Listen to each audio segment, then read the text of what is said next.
Hotel मॅनेजमेंटला घेऊन काही लोक यामुळे पण निगेटिव्ह आहेत की त्यांच्याकडे या फील्डबद्दल परफेक्ट इन्फॉर्मेशन नाही आहे. म्हणजे काही लोक आपलं प्रोफेशन आहे म्हणून करालेत आणि काही लोक यासाठी करालेत की यामध्ये सक्सेसफुल लाईफ आहे किंवा यामध्ये आपली लाईफ सेट आहे किंवा आफ्टर कॉलेज आपल्याला बाहेरच्या कंट्रीमध्ये किंवा क्रूज शिपवरती आपल्याला एक जॉब ऑपॉर्च्युनिटी भेटू शकते किंवा आपला एक बिझनेस ओपन करता येईल यामुळे करालेत.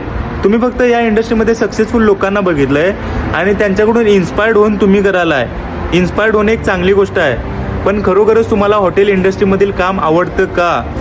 कारण तुम्ही फक्त त्या सक्सेसफुल लोकांची लाईफ बघितली, त्यांची सक्सेस तुम्हाला दिसते, पण त्यांनी तिथेपर्यंत पोहोचण्यासाठी जे स्ट्रगल फेस केलं आहे किंवा घड्याळाकडे न बघता सुद्धा काम केलं आहे. पण तुम्ही जर फक्त आपला एक शिफ्टचा टाईम घालवण्यासाठी येत असाल किंवा यामध्ये सक्सेस आहे म्हणून येत असाल तरी तुमच्यासाठी खूप रॉंग ठरू शकतं.